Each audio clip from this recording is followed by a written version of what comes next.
Fidèles téléspectateurs de Chérif La Télévision, bonsoir et merci pour votre fidélité à nos programmes. Bienvenue dans ce 18h de l'actualité dominicale. La famille de Fé Hamé Niang a rendu une visite de courtoisie au guide spirituel des Ansar Seydi Chérif Ousmane Madane Haidara à son domicile à Bankoni Dinguinébougou. Cette visite s'inscrit dans le cadre de la reconnaissance de la famille envers Chérif Ousmane Madane Haidara pour ses efforts consentis durant les obsèques de leur défunt père. Les propos recueillis par Loutou Sylvie. Notre présence ici dans la maison de Cheikh Chérif Ousmane Madane Haidara est un signe de reconnaissance du fait qu'il a considéré notre défunt papa comme son père. Il l'a pris comme son père. Vous en souvenez qu'à chaque fois qu'ils se rencontrent, c'était un événement. Et Dieu a fait que pendant les derniers jours de vie de notre papa, ils se sont retrouvés à Dakar. Ce n'est pas un fait de hasard, ça c'est un fait de Dieu. Les deux hommes se sont rencontrés à Dakar et papa est décédé dans les mains de Chérif Ousmane Madane Haidara. C'est un signal fort. Et durant tout ce temps, tout le travail qu'il a fait pour accompagner le papa, nous sommes venus lui rendre grâce et lui dire merci, ainsi qu'à toute sa famille. Et que toutes les prières qu'il fait pour le Mali, que ça soit exaucé, qu'il fait pour la Oumma islamique, que ça soit exaucé. C'était ça l'objet de notre visite ici aujourd'hui.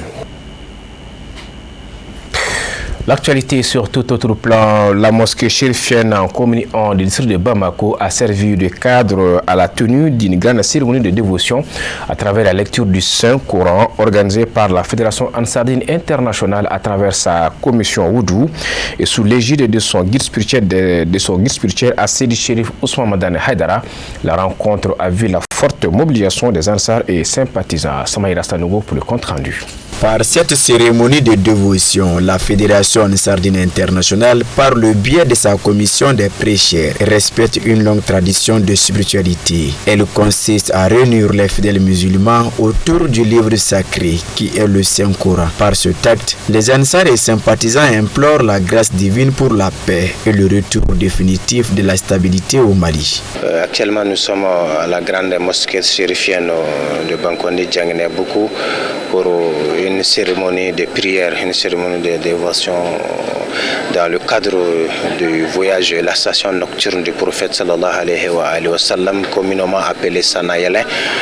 Comme d'habitude, chaque année, les fidèles se retrouvent auprès du guide spirituel Seydi Chérif Ousmane Madane Haidara pour honorer, commémorer cette journée qui est une journée noble, une grande journée qu'Allah Tabaraka wa Ta'ala a honoré le prophète Mohammed sallallahu alayhi wa sallam en disant dans le Saint-Coran: pureté et gloire à celui qui de nuit a fait voyager son serviteur Mohammed de la mosquée sacrée à la mosquée lointaine dont il a béni les alentours afin de lui faire voir ses merveilles. Donc c'est une occasion pour nous les fidèles musulmans de rendre grâce à Allah Tabaraka wa Ta'ala qui a honoré notre prophète et de lui montrer notre gratitude et notre amour.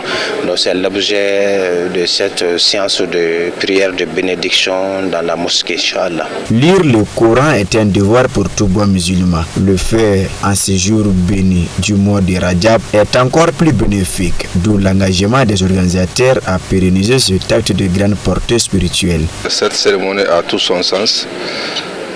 Selon la tradition du prophète, l'invocation demeure l'arme du croyant.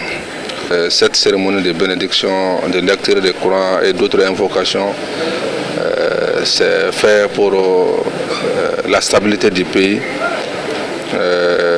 pour le développement du pays et pour la paix, la concorde entre les populations. En cette période d'épreuve, seule l'invocation peut nous aider à nous en sortir. Donc c'est pourquoi à chaque événement, c'est l'initiative du guide. Les disciples se réunissent pour faire des bénédictions pour le guide, pour sa famille, pour les militants et l'ensemble de la communauté musulmane. En plus de tout ça, nous faisons des bénédictions aussi pour le Mali.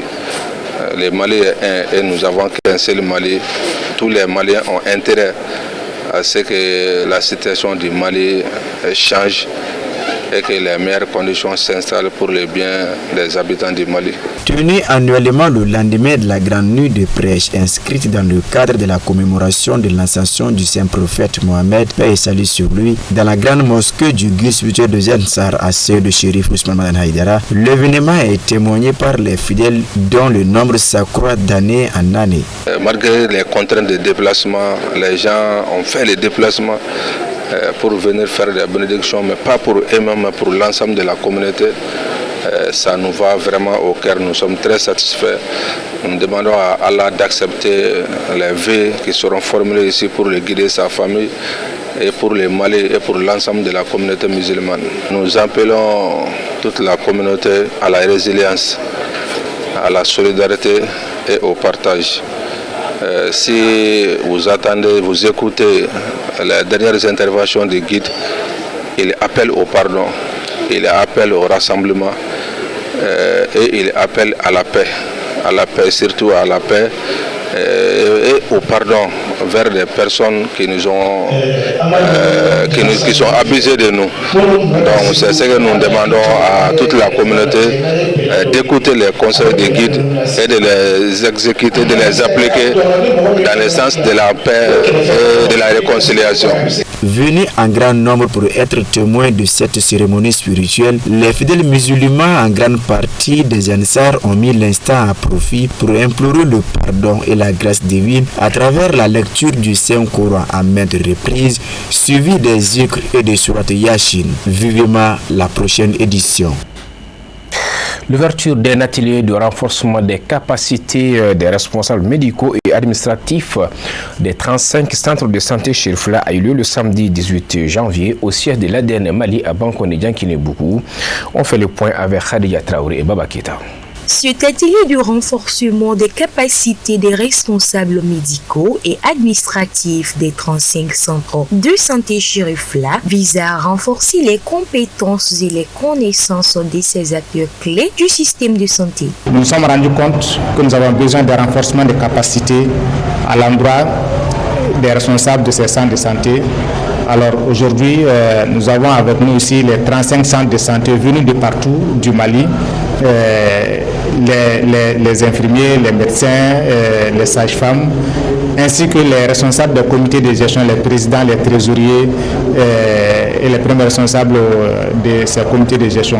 Ils sont tous là, une centaine de participants à cet atelier. Pendant 2 jours, nous allons les entretenir par rapport aux techniques de gestion et la bonne gouvernance des centres de santé Chérifla.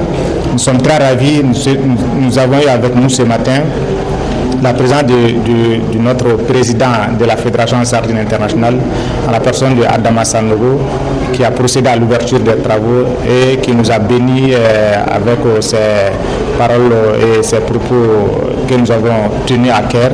Et nous espérons beaucoup donner aux participants au sortir de cet atelier. Aujourd'hui, on a 35 centres de santé, c'est vraiment salutaire. Et ce projet est en train d'évoluer au jour le jour. Et nous sommes en train de voir la mobilisation et la détermination des membres à la base pour le soulagement des populations locales. Nous sommes très satisfaits de cela.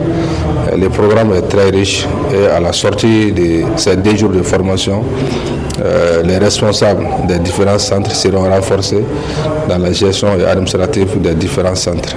Les participants ont exprimé leur satisfaction quant à la qualité des interventions et ont souligné l'importance de tel atelier pour renforcer leurs capacités et à améliorer leur travail quotidien. Très content de cette initiative.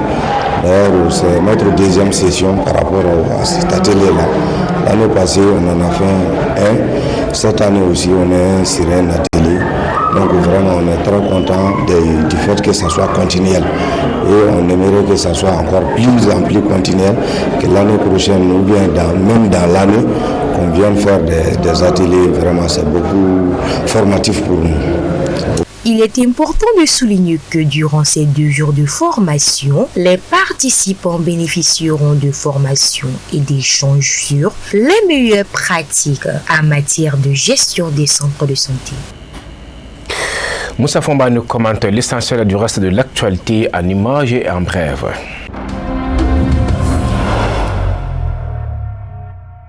Cérémonie d'investiture de Mamadi Doumbouya en Guinée.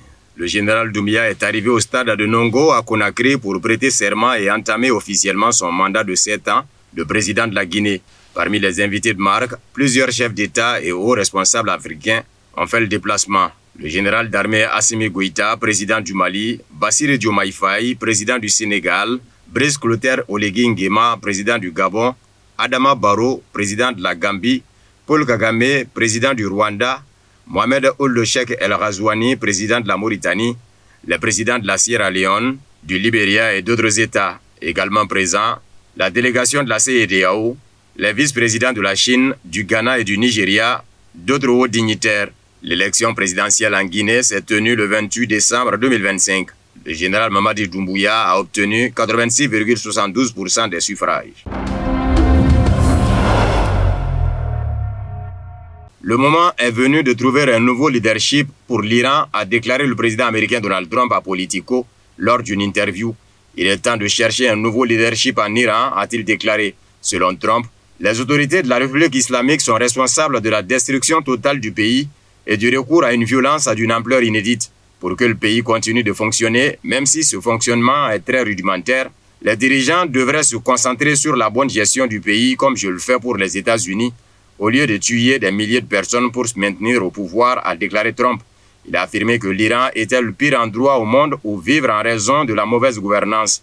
Le 16 janvier, interrogé sur les tentatives des États arabes et d'Israël de le dissuader de frapper l'Iran, Trump a déclaré avoir pris sa propre décision. Selon lui, celle-ci a été influencée par le refus des autorités iraniennes d'exécuter plus de 800 manifestants. Il n'a pas précisé si cette décision était définitive.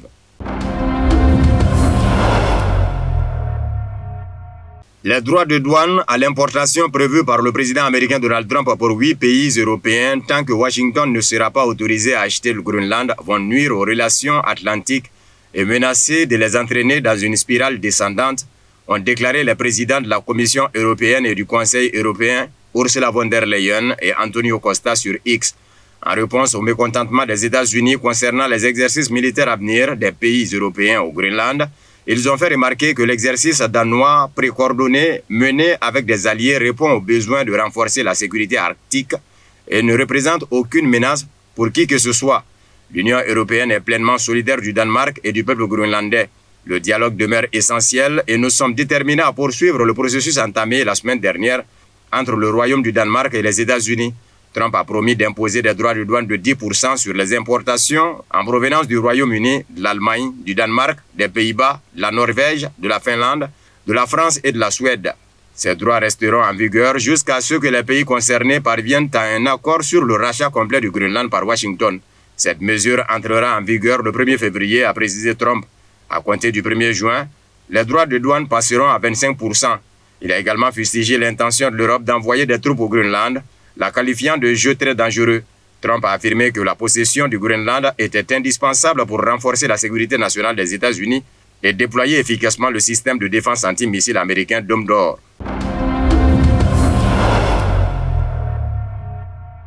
Donald Trump a aussi justifié ses revendications d'annexion du Groenland aux États-Unis par le fait que Washington, selon lui, subventionne les pays de l'Union européenne depuis de nombreuses années. Nous avons subventionné le Danemark ainsi que tous les pays de l'Union européenne et d'autres encore pendant de nombreuses années en nous exonérant de droits de douane et de toute autre forme de rémunération, a-t-il écrit sur Troche Social. Aujourd'hui, après des siècles, il est temps pour le Danemark de rendre l'appareil. La paix mondiale est en jeu, la Chine et la Russie convoitent le Groenland et le Danemark est impuissant. Il dispose actuellement de 2 traîneaux à chiens pour se protéger, a-t-il ajouté récemment. Seuls les États-Unis d'Amérique, sous la présidence de Donald Trump, peuvent jouer dans ce jeu avec brio. Personne ne touchera à cette terre sacrée, d'autant plus que la sécurité nationale des États-Unis et du monde entier est en jeu.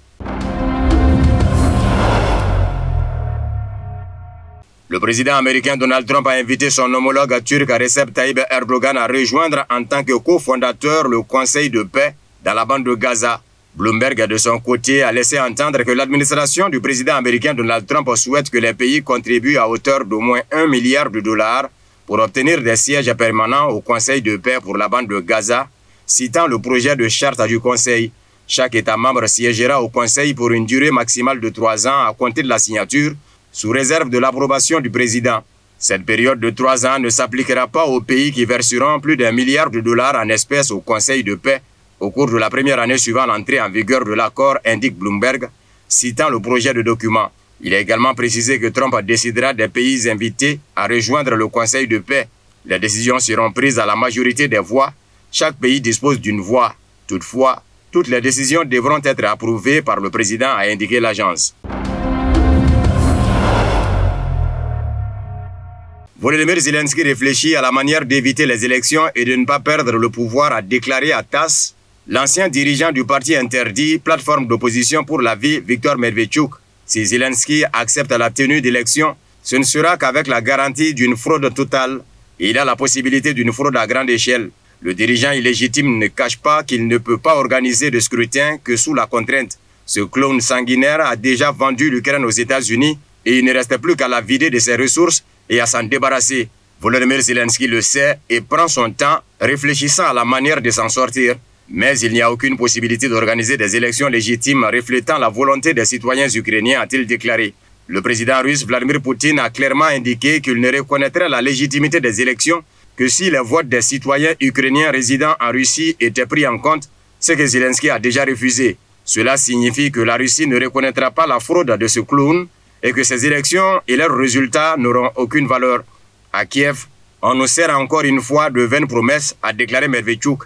Il a déclaré que pour organiser des élections et reconnaître la légitimité de leurs résultats, il ne suffit pas d'autoriser tous les citoyens ukrainiens à voter, y compris ceux qui se trouvent actuellement en Russie.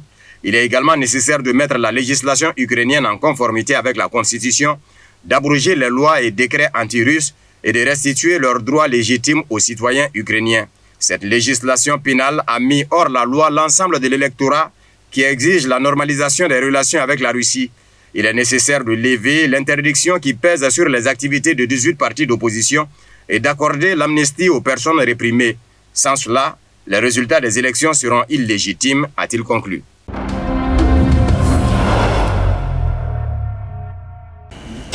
L'actualité sportive dans ces 18 heures, après une CAN 2025 riche en émotions, le Nigeria s'offre la médaille de bronze face à l'Égypte au terme d'une séance de tir au but. Entre soulagement et fierté, les deux sélectionneurs livrent leurs impressions sur un parcours marqué par la résilience et l'espoir. Notre envoyé spécial Issouf Koulibaly au Maroc.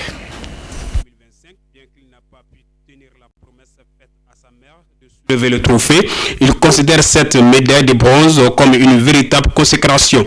Si nous n'avions pas gagné ce match, j'aurais sans doute mis fin à ma carrière d'entraîneur pour me consacrer à une trajectoire académique et devenir directeur technique, a-t-il confié.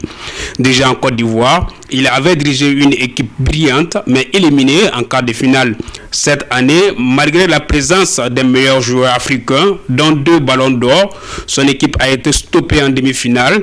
Pour lui, cette victoire en match de classement est une revanche et une preuve de la valeur de son travail. Du côté des Pharaons, le sélectionneur Hossam Hassan s'est dit fier de la prestation de ce joueur. Selon lui, une séance de tir au but reste avant tout une question de chance.